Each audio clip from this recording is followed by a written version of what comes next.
नमस्कार, जय हिंद, वंदे मातरम। दोस्तों, मैं हूं आपका दोस्त हेमराज जाट और आप देख रहे हैं JBN न्यूज। कनाडा अपना भला चाहता है तो फौरन कर ले भारत के साथ समझौता। आखिरकार क्यों दी एक्सपर्ट्स ने ये चेतावनी? दोस्तों, भारत और कनाडा के बीच संबंध उतार चढ़ाव भरे रहते हैं और एक लिहाज से दोनों ही देशों के संबंध अच्छे ही कहे जाने चाहिए, लेकिन कई मुद्दों पर दोनों देशों के बीच गहरा मतभेद भी रहता है। किसान आंदोलन के दौरान जब कनाडा की तरफ से प्रक्रिया दी गई तो भारत ने गहरा एतराज जताया था, लेकिन अब एक्सपर्ट्स का कहना है कि कनाडा को भारत के साथ रणनीति संबंधों को गहरा करना चाहिए, अन्यथा आने वाले समय में उसे गहरा नुकसान होगा। अगर कनाडा भारत के साथ अपने रणनीति संबंधों को मजबूत नहीं करता है तो भारत प्रशांत क्षेत्र में उभरे लोकतांत्रिक ग्रुप से बाहर होने का जोखिम बढ़ जाएगा। कनाडाई दैनिक नेशनल पोस्ट में एक लेख प्रकाशित की गई है जिसमें कनाडा सरकार को समझाते हुए लिखा गया है कि भारत के साथ समझौता करने में ही उसका हित है। ओटावा स्थित think tank Macdonald Laurier Institute MLI द्वारा प्रकाशित इस लेख में लिखा गया है कि भारत के साथ समझदारी बनाने में कनाडा पहले ही अपने सबसे करीबी सहयोगी अमेरिका और ऑस्ट्रेलिया से पीछे रह गया है। जैसे जैसे इंडो पैसिफिक का महत्व बढ़ते जा रहा है, ये कनाडा के हित में है कि वह भारत के साथ एक अधिक सुरक्षित और समृद्ध दुनिया की दिशा में एक अग्रणी भूमिका को परिभाषित करे। सोमवार को पोस्ट किए गए इस लेख को MLI की विदेश नीति और राष्ट्रीय सुरक्षा कार्यक्रम के प्रमुख सवालोय मजूमदार और भारत के ऑब्जर्वर रिसर्च फाउंडेशन के वरिष्ठ साथी समीर पाटिल ने लिखी है, जिसमें उन्होंने कहा है कि अमेरिकी राष्ट्रपति जो बाइडेन और अन्य नेता भारत के साथ पश्चिमी सहयोगी को बेहतर बनाने के लिए काम कर रहे थे, जबकि कनाडा इसमें पूरी तरह से गायब है, जो एक बुरी खबर है। इंडो पैसिफिक में खामोश क्यों है? एक्सपर्ट्स ने अपने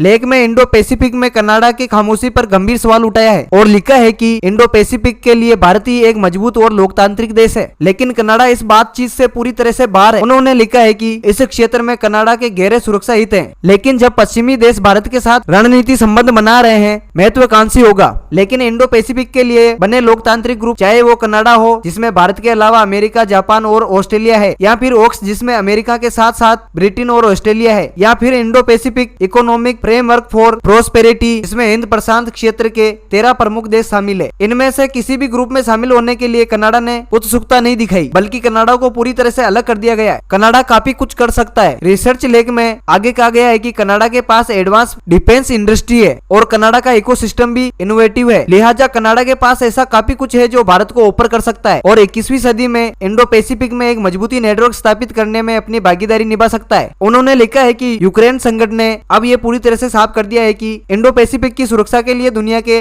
लोकतांत्रिक देशों को गंभीरता से आकलन करना चाहिए, जिसे हिंद प्रशांत क्षेत्र में एक तरह से नाटो माना जा सकता है और एशियाई लोकतांत्रिक देशों, विशेष रूप से भारत और जापान के साथ सुरक्षा सहयोगी का निर्माण शुरू करने के लिए पश्चिमी देशों को किसी तरह के संकट के सामने आने की प्रतीक्षा करने की आवश्यकता नहीं है। कनाडा की इंडो पैसिफिक रणनीति। कनाडा नवंबर 2019 से एक नई इंडो पैसिफिक रणनीति पर काम कर रहा है और इस साल के अंत में इसकी घोषणा होने की उम्मीद है। नीति विकसित करने के लिए कनाडा के विदेश मंत्रालय द्वारा ग्लोबल अफेयर्स कनाडा में एक विशेष सचिवालय की स्थापना की गई है। कनाडा के प्रधानमंत्री जस्टिन ट्रूडो और भारतीय प्रधानमंत्री नरेंद्र मोदी की पिछले महीने G7 शिखर सम्मेलन के दौरान व्यक्तिगत मुलाकात हुई थी और 4 सालों में दोनों नेताओं की ये पहली ऐसी मुलाकात थी। इस दौरान दोनों नेताओं के बीच कुछ अलग मुद्दों के अलावा खुले और समावेशी इंडो पैसिफिक को लेकर चर्चा की गई। तो दोस्तों, यही थी आज की बड़ी खबर। अगर ये खबर आपको उपयोगी लगी हो तो हमारे चैनल को सब्सक्राइब जरूर करें और बेल आइकन को ऑल पे प्रेस करें। मैं मिलता हूँ आपको अगले वीडियो में, तब तक के लिए जय हिंद, वंदे मातरम।